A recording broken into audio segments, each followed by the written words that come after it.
alamin. Il s'appelle Abdul Halim.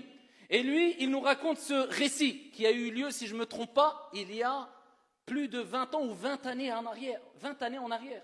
Il y a 20 ans. Et il dit qu'il a été pris d'une maladie intense au foie. Il est parti chez le médecin, bien sûr, en utilisant les causes, c'est ce qui est demandé. Et après plusieurs analyses, eh bien, le médecin l'a convoqué. Et il lui a dit, malheureusement, je dois t'annoncer que ta maladie est irréversible. On ne peut plus rien faire. Ton foie ne fonctionne quasiment plus. Plus que cela, je suis obligé de te le dire et de te prévenir. Il ne te reste sûrement plus qu'un mois au plus à vivre.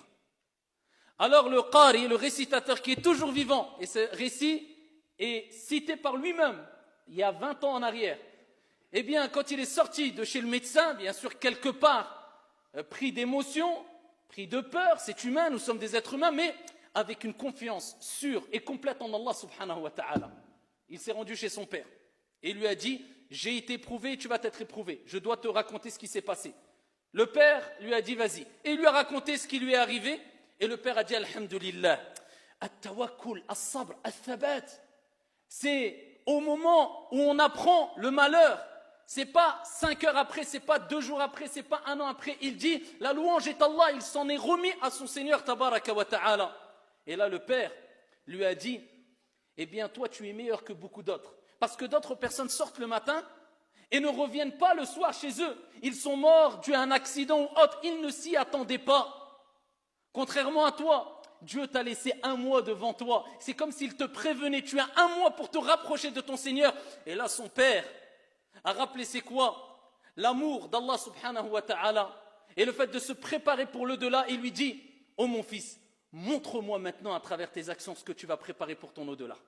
Et il lui remonte le moral. L'optimisme, toujours remonter le moral. Et il s'en est remis à Dieu.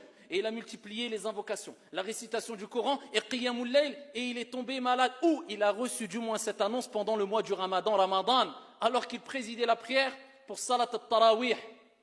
Et vers la fin du Ramadan, ici quand il a entendu cette nouvelle, eh bien il s'est retranché chez lui et il s'est consacré à ce qu'on appelle al-Khalwa. Il s'est isolé entre lui et son Seigneur Tabaraka wa Ta'ala. Et ce qu'il dit à ce moment-là est quelque chose de très intense. Il dit, j'ai fait plusieurs nuits, qiyamul layl, toutes mes nuits, ou la quasi-totalité de mes nuits, je l'ai passé en priant.